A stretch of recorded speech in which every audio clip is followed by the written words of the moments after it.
Assalamualaikum warahmatullahi wabarakatuh. Bagaimana kabar kalian anak-anak? Sehat? Mudah-mudahan kita selalu mendapatkan perlindungan dari Allah Subhanahu wa Ta'ala. Amin ya Rabbal Alamin.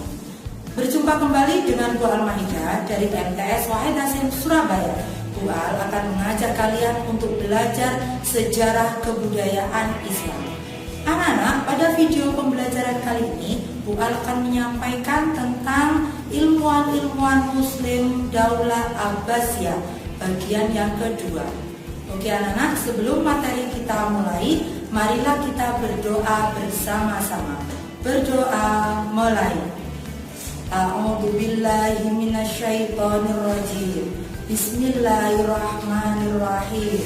Raditu billahi rabban wa bil islami dinan wa bi Muhammadin nabiyyan wa rasula. Rabbi zidni ilma warzuqni fahma waj'alni minas sholihin. Ayo belajar sejarah. Dengan belajar sejarah bisa memperluas pandangan kita terhadap dunia, menjadikan sejarah sebagai sumber inspirasi dan guru kehidupan. Oke anak-anak, kalian bisa menyaksikan video pembelajaran berikut ini.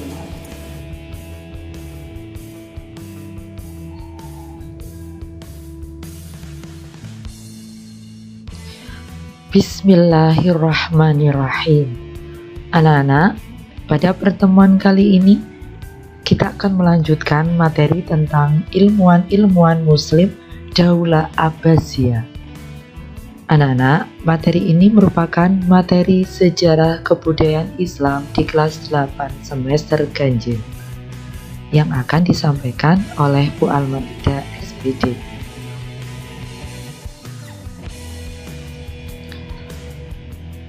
Anak-anak, ini adalah kompetensi inti dan kompetensi dasar pembelajaran kita.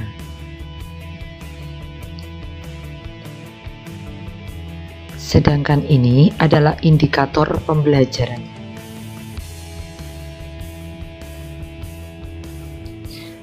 Ini adalah tujuan pembelajaran kita. Anak-anakku, ayo ingat kembali bagaimanakah khalifah-khalifah Daulah Abbasiyah dalam mendirikan Baitul Hikmah.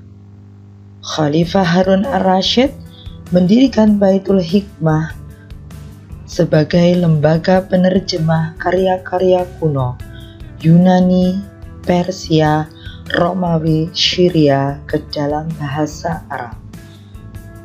Tim ini diketuai oleh Hunain bin Ishaq. Adapun ilmu yang dikembangkan yakni ilmu filsafat, kedokteran, dan astronomi. Untuk selanjutnya anak-anak, sesuai berkembangnya waktu, Khalifah Abdullah Al-Ma'mun meneruskan kebijakan Khalifah Harun ar-Rasyid, yaitu kegiatan penerjemahan.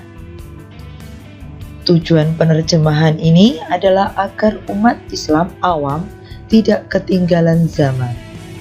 Dalam penerjemahan itu, Khalifah Abdullah Al-Ma'mun menunjuk beberapa ilmuwan sesuai bidang keahliannya. Kosta bin Luk bertugas menerjemahkan karya-karya yang berasal dari bahasa Yunani dan Syria. Yahya bin Harun ditunjuk sebagai penerjemah bahasa Persia, dan Pendeta Duban menerjemahkan karya-karya berbahasa Sanskerta. Al-Ma'mun juga menunjuk Al-Kindi sebagai peneliti utama yang bertugas menerjemahkan karya-karya filsafat berbahasa Yunani ke dalam bahasa Arab. Al-Kindi inilah yang menegaskan tidak adanya pertentangan antara filsafat dan agama, karena keduanya mempunyai tujuan mencari kebenaran. Anak-anakku, Khalifah Abdullah Al-Ma'mun mendirikan Baitul Hikmah bukan hanya sebagai perpustakaan saja, tetapi juga untuk kegiatan penelitian dan dimanfaatkan untuk kegiatan-kegiatan kajian lainnya. Demikian pula dibentuknya Majelis Munazarah agar tempat ini dapat dimanfaatkan sebagai wadah mendiskusikan permasalahan-permasalahan keagamaan yang perlu dipecahkan bersama. Hasil diskusi tersebut disebarluaskan ke seluruh masyarakat sehingga mereka dapat mengetahui dan dapat diamalkan sesuai dengan tuntunan Islam.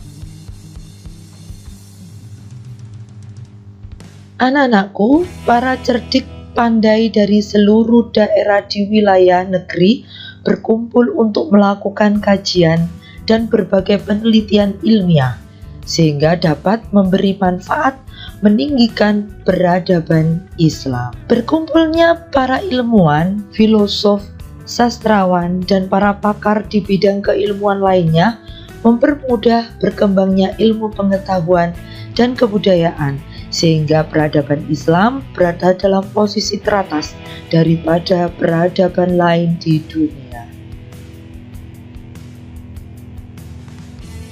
Anak-anakku, dari semua kegiatan-kegiatan yang dilakukan oleh para cerdik pandai dari seluruh daerah tersebut melahirkan ilmuwan-ilmuwan Muslim Daulah Abbasiyah yang hasil karyanya sampai saat ini masih dipergunakan. Oke anak-anak, pada video pembelajaran kali ini Ual akan menampilkan 3 ilmuwan-ilmuwan Muslim dari Daulah Abbasiyah. Karena dari ilmuwan-ilmuwan tersebut kalian bisa meneladani sikap semangat dan ketekunan mereka. Oke anak-anak, yang pertama kita akan membahas ilmuwan Muslim yaitu Muhammad Al-Ghazali atau dikenal dengan Hujjatul Islam. Imam Al-Ghazali memiliki nama lengkap Abu Hamid bin Muhammad Al-Ghazali At-Tusi, bergelar Hujjatul Islam yang artinya adalah orang yang memiliki kewenangan atau otoritas atas Islam. Beliau dilahirkan di Tusi, wilayah Khurasan pada tahun 1058 Masehi dan wafat pada tahun 1111 Masehi. Guru Imam Al-Ghazali adalah Al-Imam Haramain Al-Juwaini, seorang ulama besar dan mengajar di Madrasah An-Nizamiyah Baghdad, Irak. Imam Al-Ghazali memiliki karakter tekun, rajin, teliti, dan cerdas, sehingga banyak disiplin ilmu yang dikuasainya. Di antaranya adalah seperti ilmu kalam, fikih, teologi, filsafat, kimia, matematika, dan lain sebagainya. Imam Al-Ghazali berhasil menulis sekitar 200 kitab. Di antara karyanya yang termasyhur adalah Tahafutut Falasifah, Kerancuan Filsafat, sebuah kitab yang membahas tentang filsafat Islam. Adapun karya yang termasyhur yang kedua yakni Ihya Ulumuddin, kitab tasawuf yang membahas tentang kaidah dan prinsip dalam menyucikan jiwa, yang membahas tentang penyakit hati, pengobatannya, dan mendidik hati. Kitab ini merupakan karya yang paling terkenal dari Imam Al-Ghazali. Ilmuwan Muslim yang kedua yakni Jabir ibnu Hayyan. Beliau lahir di kota peradaban Islam klasik, Kufah, Irak. Ilmuwan Muslim ini lebih dikenal dengan nama Ibnu Hayyan. Sementara di barat, beliau dikenal dengan nama Gebek. Ditemukannya kimia oleh Jabir ini membuktikan bahwa ulama di masa lalu tidak melulu lihai dalam ilmu-ilmu agama saja, akan tetapi sekaligus juga menguasai ilmu-ilmu umum. Sesudah ilmu kedokteran, astronomi, dan matematika, bangsa Arab memberikan sumbangan yang terbesar di bidang kimia. tulis sejarawan barat yakni Philip Kahiti dalam sebuah karyanya History of the Arab. Berkat penemuan inilah Jabir dijuluki sebagai bapak kimia modern. Selanjutnya Nana, ilmuwan yang ketiga yakni Muhammad bin Musa al-Khawarizmi. Al-Khawarizmi ilmuwan muslim yang dilahirkan di Khawarizm, Uzbekistan pada tahun 780 Masehi dengan nama lengkap Muhammad bin Musa al-Khawarizmi yang kemudian lebih dikenal dengan Al-Khawarizmi. Al-Khawarizmi ilmuwan muslim yang berpengetahuan luas, bukan hanya dalam bidang syariat, tapi di bidang filsafat, logika, aritmatika, geometri, musik, ilmu hitung, sejarah Islam, dan kimia, serta penulis ensiklopedia dalam berbagai disiplin ilmu. Dalam usia mudanya, beliau bekerja di Bait Al-Hikmah di bawah pemerintahan Khalifah Al-Ma'mun. Beliau bekerja dalam sebuah observatorium matematika dan astronomi. Al-Khawarizmi juga dipercaya untuk memimpin perpustakaan Khalifah. Anak-anakku, peran Al-Khawarizmi terhadap pengembangan ilmu astronomi dan matematika sangatlah besar. Beliau telah menyusun tabel astronomi tertua. Beliau juga menulis karya tertua tentang aritmatika dan tentang aljabar. Karya aljabarnya itu disebut dengan Al-Muqtasar fil Hisab Al-Jabar wal Muqabalah. Itu tadi ketiga ilmuwan muslim yang mempunyai peran besar dalam kemajuan kebudayaan dunia.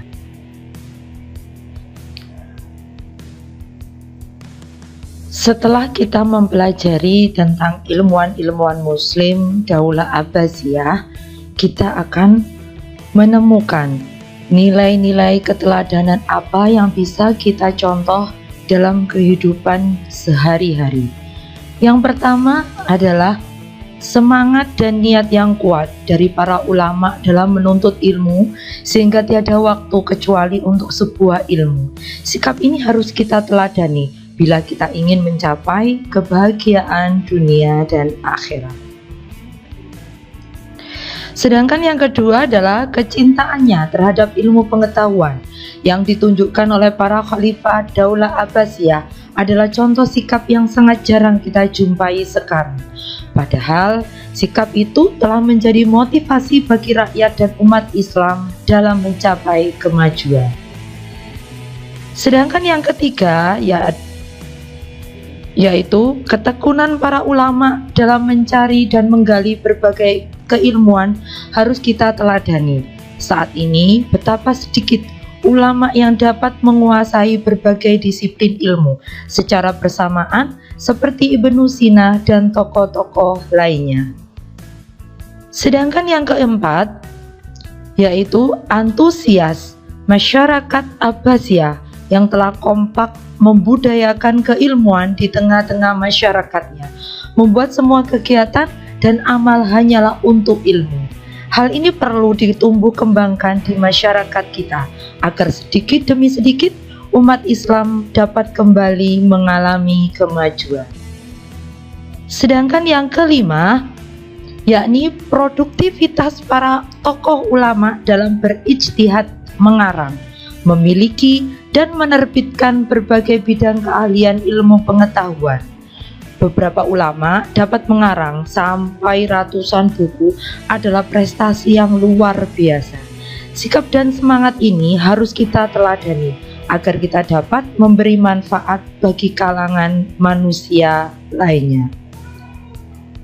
Di bagian terakhir, ingatlah sebuah pesan dari sang Hujjatul Islam, yakni Imam Al-Ghazali.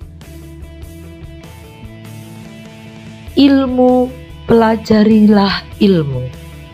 Barang siapa mempelajarinya karena Allah adalah takwa.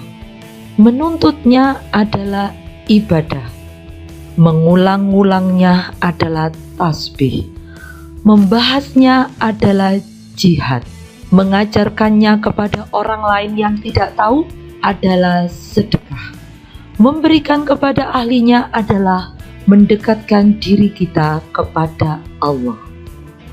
Sebuah hasil karya dari Al-Ghazali bisa menjadi renungan bagi diri kita semua. Dari pesan tersebut, marilah senantiasa untuk mempelajari ilmu. Semoga kalian bisa termotivasi untuk selalu belajar dan belajar. Oke anak-anak,